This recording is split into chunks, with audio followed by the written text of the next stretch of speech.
Good morning, everybody. This is Phillip Carter. It's about 11:08 Eastern Standard Time, bringing you greetings from the Washington, D.C. area to all of my artist friends, independent artist friends, and those of you all who are in the industry. Every year around this time, um, we celebrating artists who are winning various awards, Dove Awards.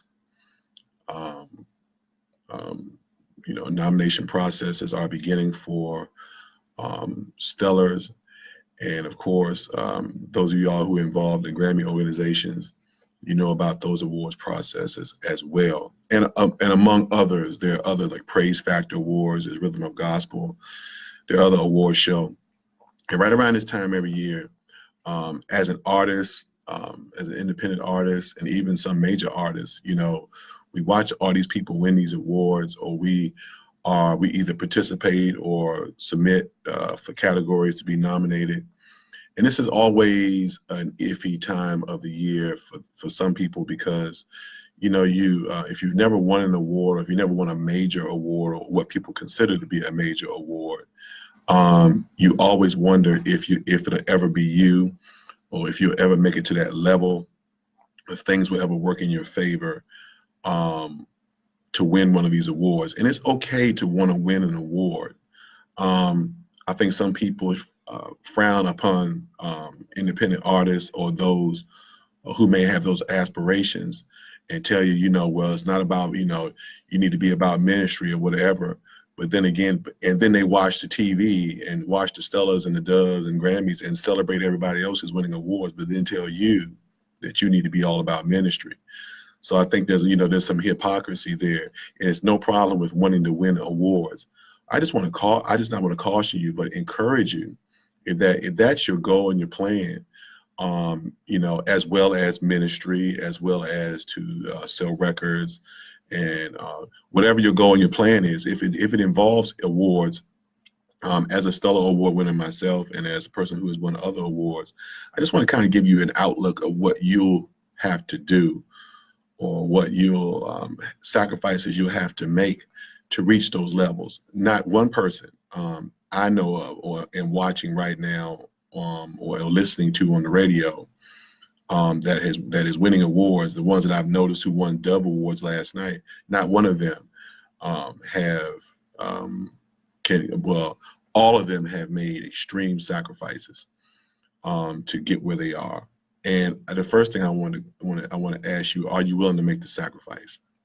Are you willing to make the contribution to your own ministry? Are you willing to invest in yourself enough to take several leaps, not just one leap, but take several leaps out there to make you the best that you can be?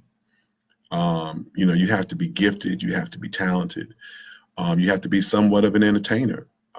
You have to be anointed and called to do this, especially if you're in the gospel music industry or even in the Christian music industry. You have to be anointed and called to do this because the pitfalls are so great.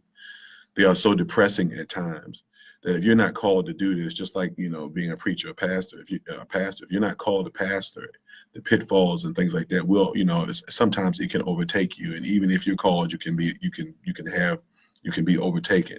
The same it's the same when you are in the gospel music industry. The pitfalls are great. You don't make a lot of money. The travel can be extensive. Sometimes you don't, you have to travel economy. You have health issues. There's serious financial concerns all the time. Gospel music buyers are fickle like everybody else, and they're not going to buy your products just because it's good, and not going to buy it just because it's gospel. There are other factors that are in that play in that. As a person who owns several labels, there are other factors that play in that as well. So the first thing I want to just talk to you about is the sacrifice. The sacrifice is huge, and really greatness costs what it costs. Whatever the cost is for you, that's what it's going to cost for you to reach greatness. I'm very proud of a person like Anthony Brown, who won a Dove Award last night. I remember meeting Anthony Brown sitting in the back of the room at a GMWA event, and he had just gotten to the DMV area. He's from Baltimore, but he just gotten into the Washington, D.C. area. I just remember meeting him sitting in the back of the room, and now, you know, because of the sacrifices and the albums that him and his group sung background on, and the many things that he did, he is where he is now. And he's one that can tell you, just like J.J. Harrison, that the sacrifices are great. They are vast. They are, it's family sacrifice. There's a financial sacrifice. There is all kind of other sacrifices that you'll be making if you want to reach to these levels. And then once you reach that level, to stay on that level is a whole nother game. So you know, just sacrifice. The second thing is a long-term plan. You have to have a long-term plan, and that plan has to be thought out. You need a team to help you with that long-term plan, and you need to allow yourself to fail.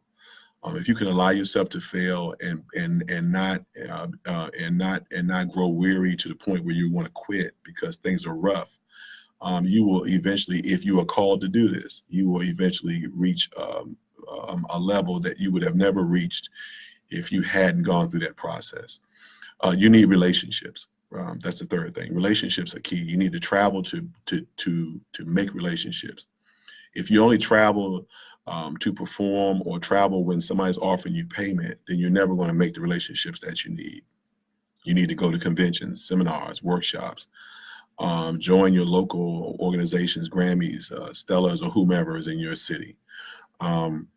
GMWA networks, Dorsey networks, Edwin Hawkins Music and Arts Seminar networks. Join networks and get affiliated with people so that you can start to build those relationships. Radio people, all different kinds of people that you need to get affiliated with, to help you to build your game plan, your network.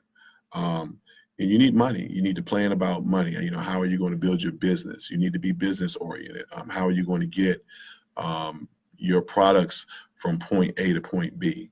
Or if you're just going to get signed to a label, you know, how are you going to, you know, which labels are signing people? You have to do research and discover, and you will soon discover that being signed to a label doesn't preclude you from work.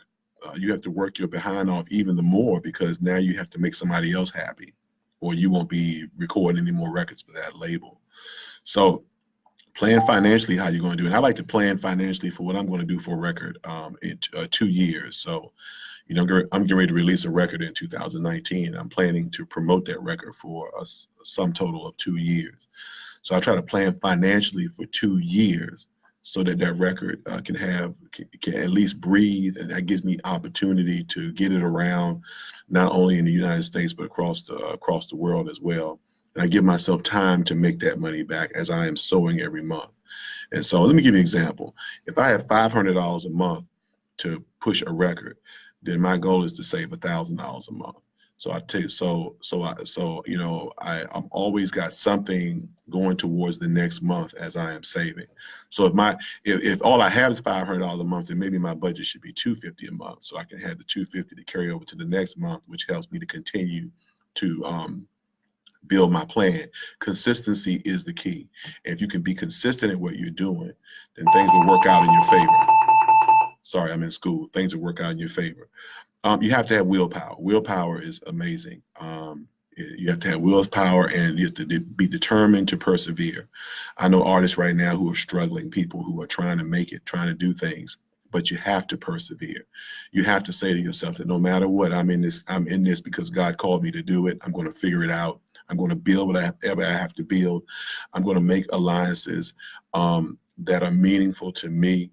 And I'm not going to get caught up in the in crowd, but I'm going to make alliances that are meaningful to me and to what my ministry vision is, so I can build what I need to build. And the last thing I'm going to say is, I'm going to reiterate what I said before, is that you have to be called. You have to be called to do this. To be in the gospel music industry, you have to be called.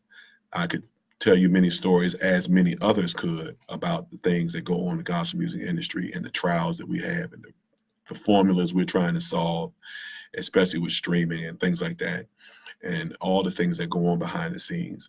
If you're not called to do this, you will fall by the wayside. Or at least, if you're not called to be, if you're not called to do this, you'll at least find out that you're not called to do this. Because gospel music industry is a great teacher for what God has or has not called you to do. All right. I want every artist to be blessed. I hope that, you know, in the future that you get all of what God has for you. But in this season where people want so much to win awards and they envy those who do, and they talk about it and they debate it and all that kind of stuff. Just be mindful. I mean, if that's you and you want to do those things, just be mindful of the sacrifice. If you're not willing to make the sacrifice, then do something that you're willing to make the sacrifice for, so that you could be successful in life. All right. God bless you. God keep you. May heaven's face shine upon you, as they say in the Baptist church, and give you peace. Take care.